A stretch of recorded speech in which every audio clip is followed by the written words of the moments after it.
Hi everyone, I'm Carol Ann Riddell and welcome to Arts in the City. First up, gold has symbolized wealth, beauty, and glitz for thousands of years.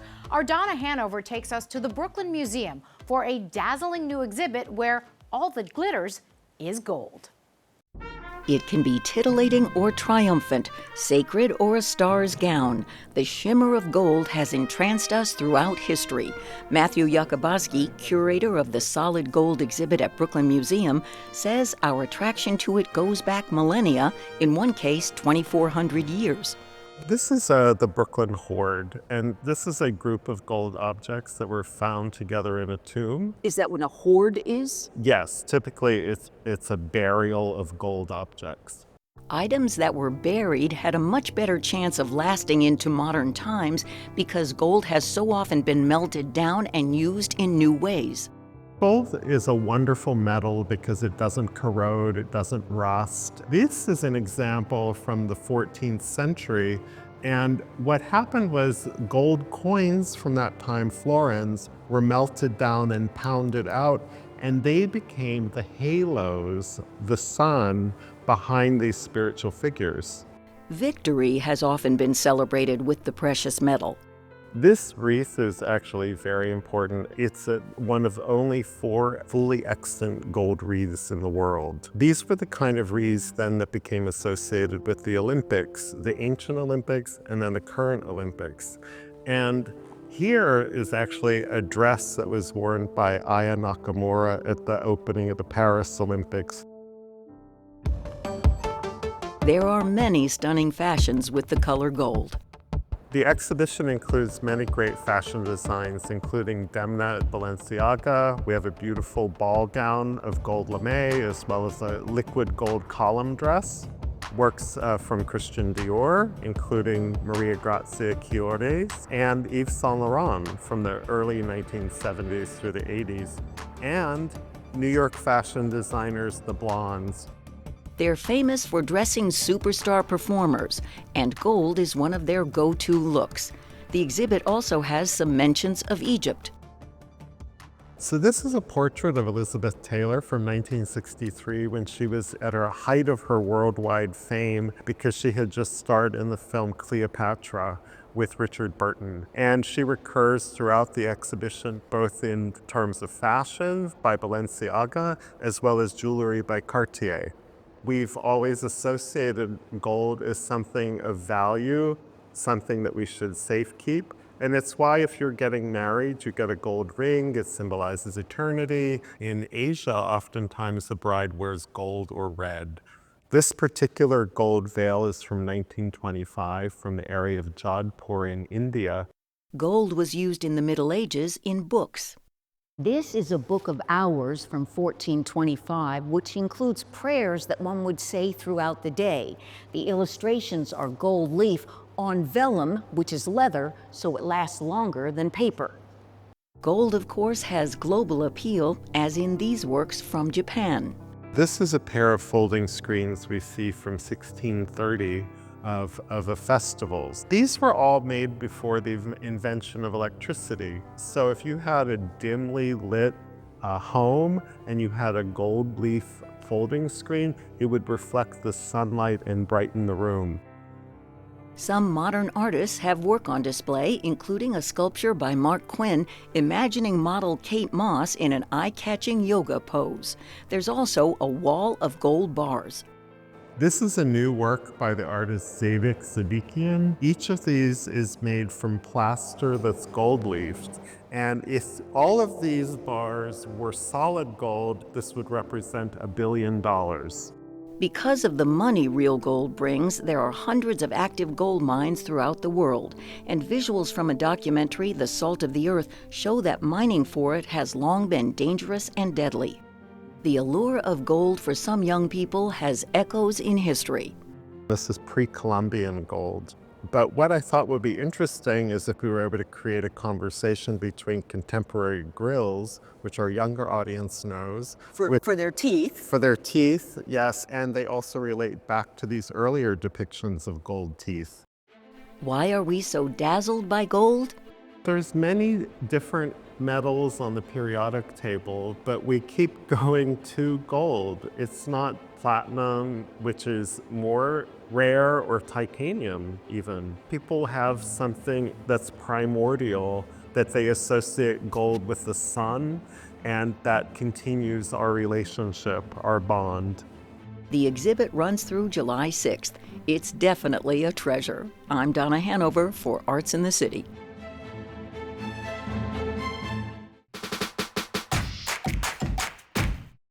A vision of the future born out of painful past experience. An exhibit now on view at MoMA PS1 in Queens features work by artists who were formerly incarcerated in a show that contemplates the meaning of freedom. This moment, seeing her art on the wall at MoMA PS1, is nothing short of a dream come true for 25-year-old Isis Richardson. It's always been a dream of mine to have my art in a museum, and to think that it started from me getting arrested and feeling like my life was over to this point where it's like, this is only just the beginning. It's wonderful. Isis is one of the artists featured in the exhibition Future Freedoms at MoMA PS1. The show is a collaboration with the Fortune Society, a nonprofit that supports people re-entering society from incarceration. Jamie Maleszka-Tate is the Director of Creative Arts at the Fortune Society. These are artists that have been directly impacted by the trauma of incarceration, and more than that, they are talented, brilliant fathers, mothers, daughters, human beings in total. The exhibit, which runs until March 24th, includes self-portraits, poetry, sculptural pieces, video, and what are called healing garments. The puffer pants and all of the other garments that we created are stuffed with shredded documents that represent our burdens. It could be housing vouchers, hospital discharge paperwork, housing denials, applications, just a lot of things that were burdensome to us after our incarceration. And to be able to shred those documents and diminish its power gave me strength. And to rebuild it into something that can be wearable, like an armor, or just something more than what it was before, it's been a very empowering process. Isis also created these sneakers. So the sneakers are titled Ransom Ones, and they are a deconstructed ransom note. And the idea with that was to express what it felt like to have your freedom being held for ransom. Beyond the healing for the artists involved, another goal here is to challenge ideas about incarceration, for example, by exploring issues like forced prison labor and deepening our understanding of what reentry is really like. The alleged understanding is that, oh, if you do the crime, you do the time, and that's it. It is absolutely not the case. People are facing perpetual punishment long after they've actually served their time. There are barriers to housing, to education, to jobs. And then there is the power of the art itself. More than anything, I hope that people walk away from this exhibition maybe with more understanding and language around people who have been incarcerated, but above all, to just feel really blown away by the incredible rigor and creativity of the artists. For Isis, the message here is both simple and profound. I would like for people to have an understanding that we can grow from our mistakes, and we're more than our mistakes.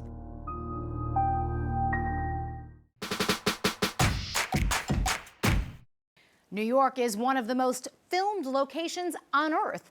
A new immersive exhibit details our hometown's many starring roles, combining thousands of movie moments across 16 screens.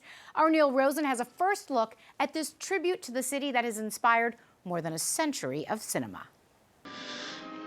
This is really a great city. I don't care what anybody says. It's just really a knockout, you know?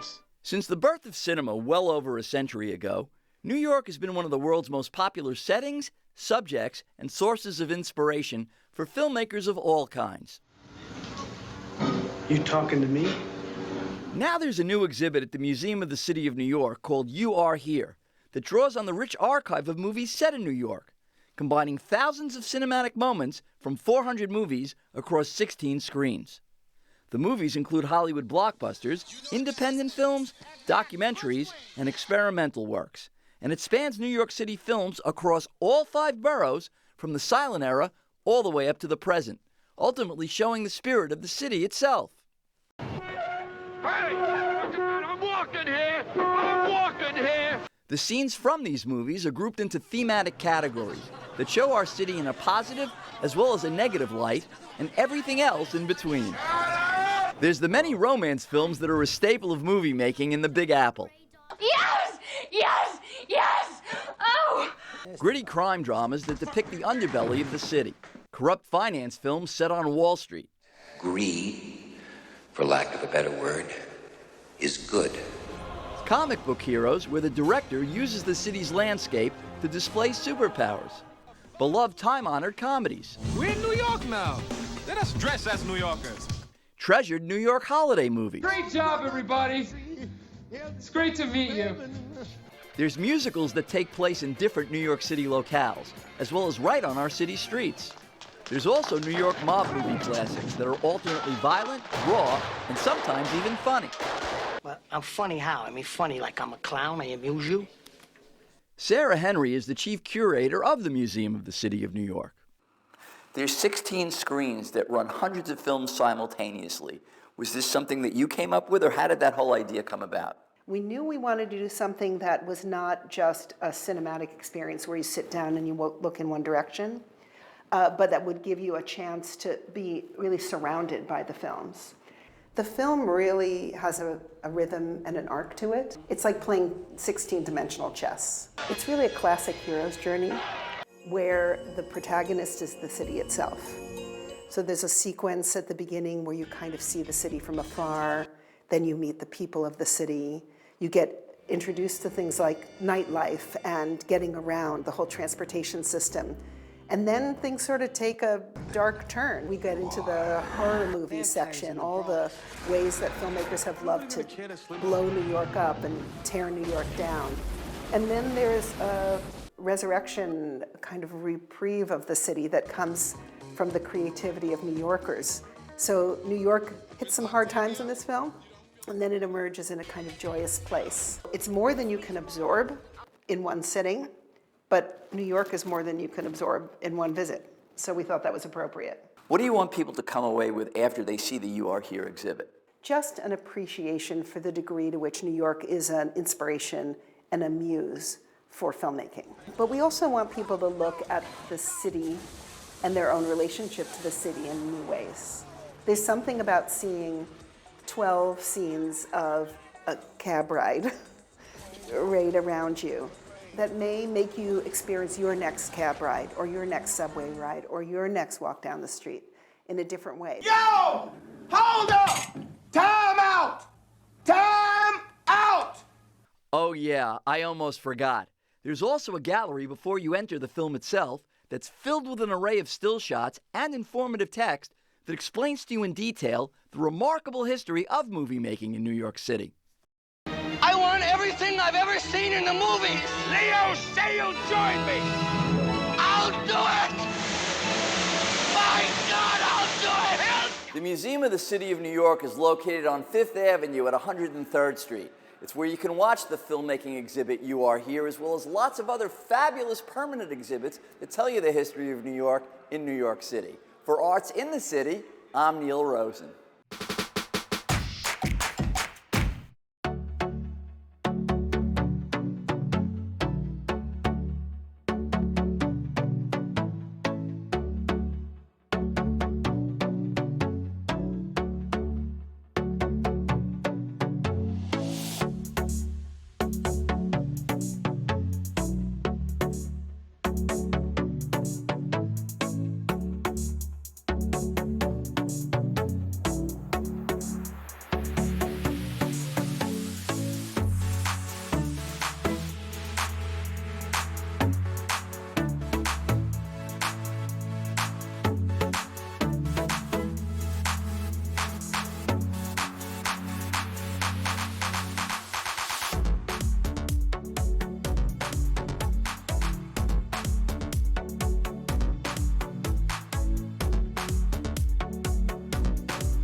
The history of our famous hometown is inextricably linked to its waterfront.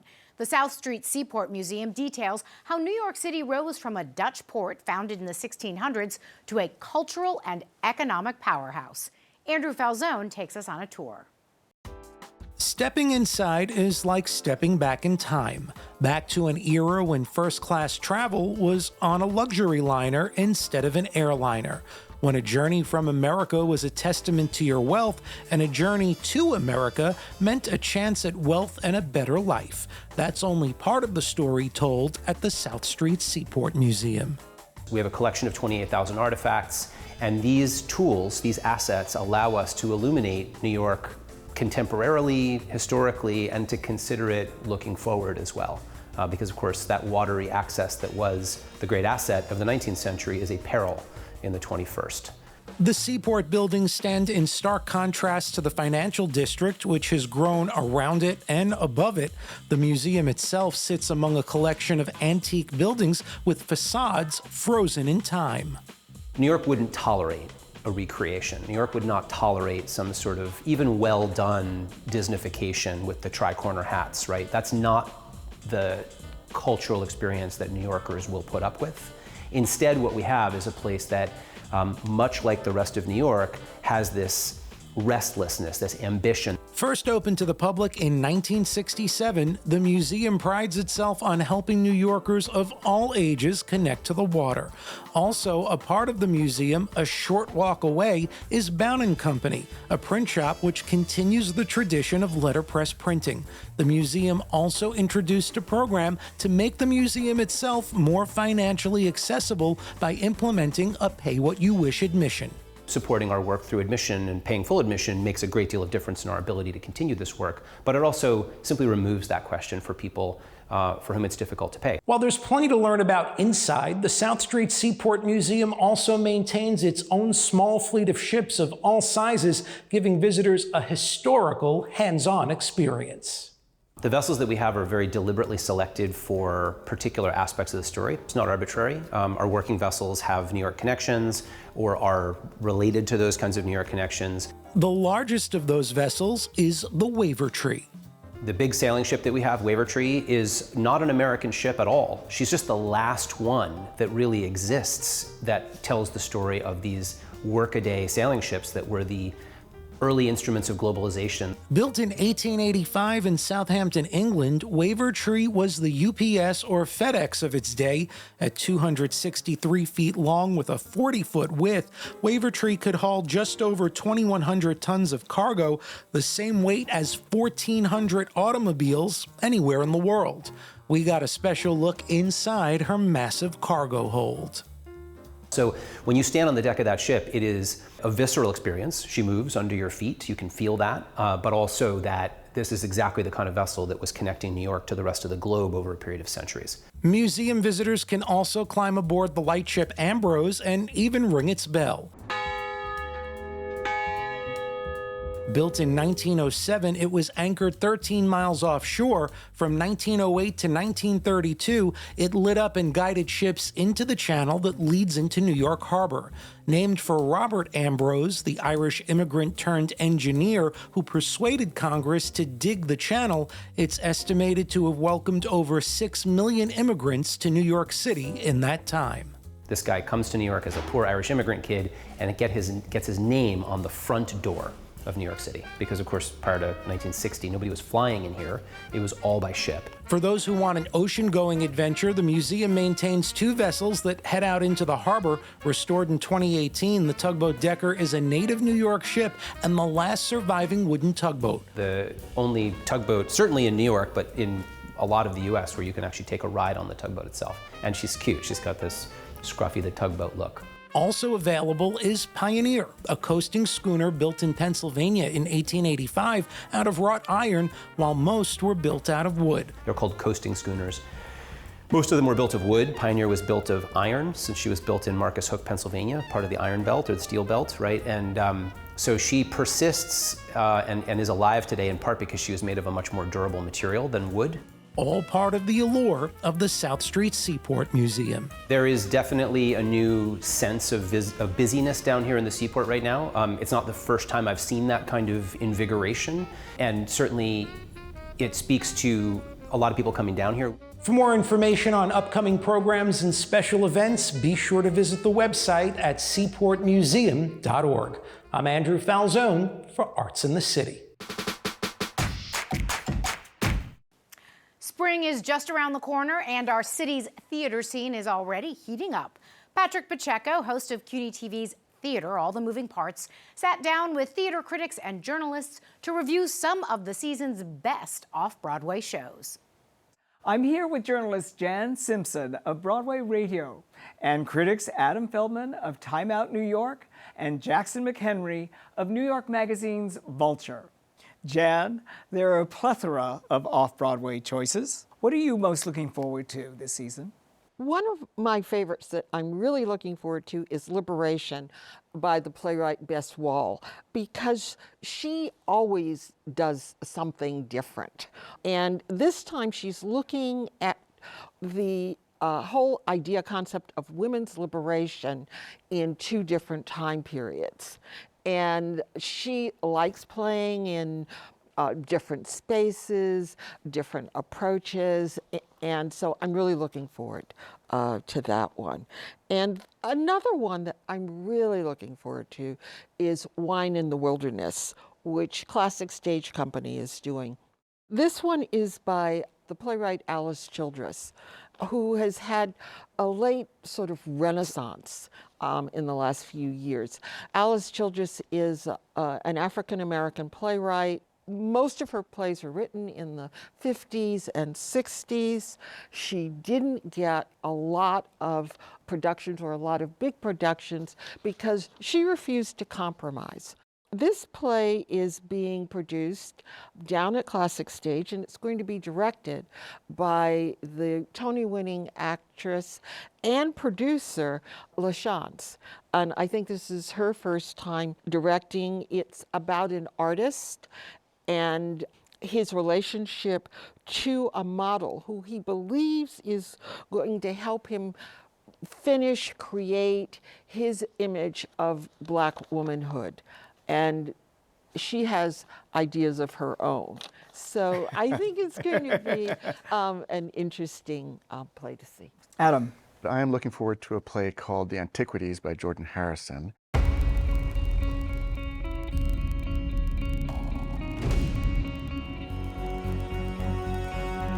This one is set in the future, and it's looking back on, I guess, the way that we live now and have lived.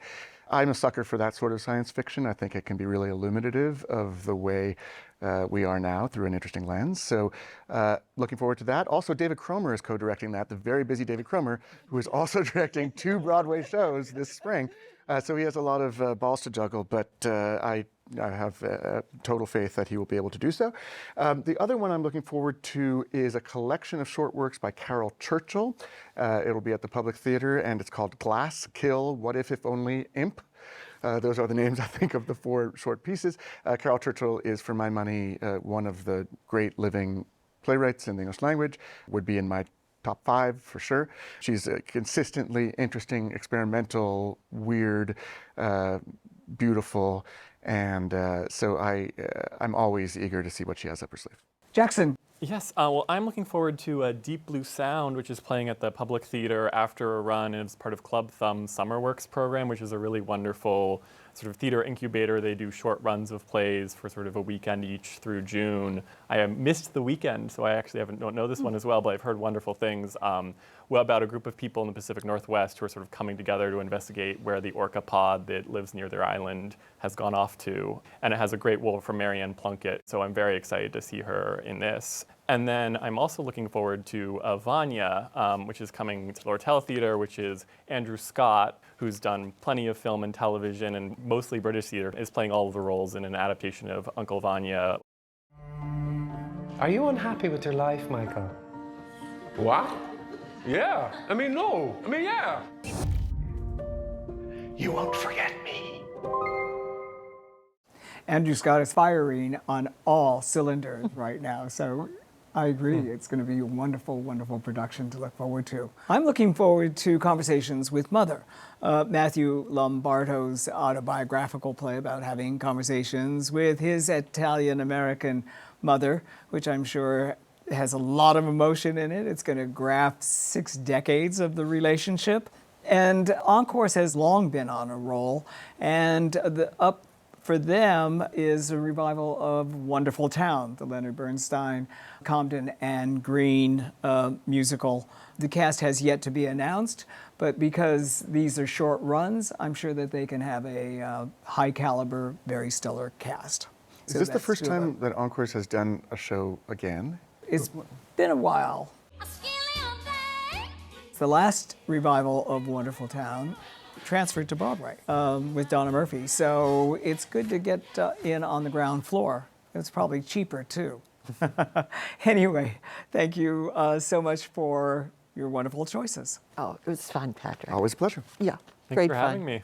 And to find out our panelists' Broadway picks, both plays and musicals, be sure to watch the full episode of Theater All the Moving Parts, Fridays at 8:30 p.m. I'm Patrick Pacheco. That is our show for today. Thanks so much for joining us. Quick reminder to check us out on our new CUNY TV app and on social media. We'd love to hear from you. I'm Carol Ann Riddell. We'll see you next time on Arts in the City.